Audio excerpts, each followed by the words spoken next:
اعوذ باللہ من الشیطان الرجیم بسم اللہ الرحمن الرحیم القارعہ ما القارعہ وما ادراک ما القارعہ۔ سورۃ القارعہ مکی صورت ہے، سورۃ قریش کے بعد نازل ہوئی ہے۔ نزول کے اعتبار سے 30 نمبر صورت ہے۔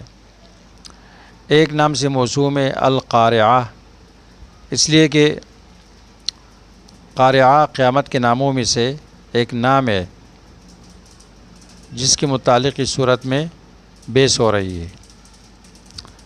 اس صورت کا ربط پہلی صورت کے ساتھ۔ نمبر 1، پہلی صورت میں زجر کا بیان تھا، اس میں تخفیف کا بیان ہے۔ نمبر 2، پہلی صورت میں قبروں سے نکلنے کا بیان تھا، اس صورت میں لوگوں کی 2 قسموں کا بیان ہے۔ نمبر 3، پہلی صورت میں احوال قیامت کا بیان تھا، ایک نوع کے احوال تھے، اس میں دوسرے قسم کے احوال بیان کیے جاتے ہیں۔ صورت کا بنیادی مضمون تخویف اخروی کا بیان ہے۔ احوال قیامت کو ذکر کیا گیا ہے، القارعہ اس کا نام ہے، کٹکٹانے والی، اور لوگ بکھرے ہوئے پروانوں کی طرح ہو جائیں گے، پہاڑ دنے ہوئے اون کی طرح ہو جائیں گے۔ صرف میزان کا ذکر ہے، وزن اعمال کا۔ صورت کی امتیازات۔ نمبر 1، صورت کا ایک نام، قیامت کا ایک نام یہاں ذکر کیا گیا ہے القارعہ، اور جہنم کا ایک نام ذکر کیا گیا ہے الہاویہ۔ صورت کے لطائف، فوائد و لطائف کا بیان۔ صورت کا محور ہے قیامت کے ہولناک مناظر کا بیان۔ انسان کے لیے یہ مناسب ہے کہ وہ نیکیوں کے اندر کوتاہی نہ کرے، اگرچہ نیکی کی چوتھائی کیوں نہ ہو۔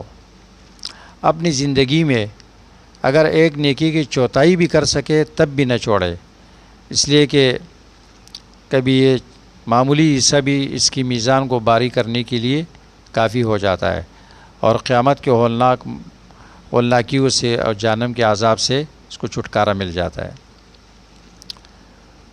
فَأُمُّهُ ہاویہ، جہنم کی صفت اللہ نے کے ساتھ بیان کی، فَأُمُّهُ، اس لیے کہ جہنم بھی گناہگار اور کافر کو اپنے ساتھ ملائے گا اور جہنم اس کا ٹھکانہ بنے گا، اسی طرح جس طرح ماں اپنے بچے کو اپنی سینے کے ساتھ ملاتی ہے اور چمٹاتی ہے۔ تکون الجبال کالعہن المنفوش، آیت نمبر 5۔ کائنات کے اندر ثابت رہنے والی چیز پہاڑ ہے۔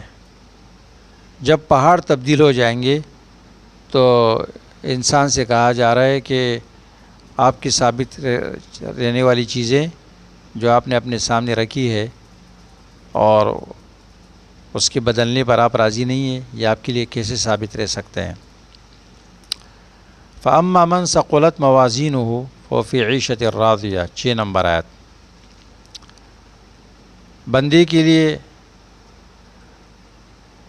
واحد امن کا ذریعہ قیامت کے اس ہولناکیوں میں، مشکلات میں، وہ صرف عمل صالح ہے جو اس کی میزان کو باری بنائے گا۔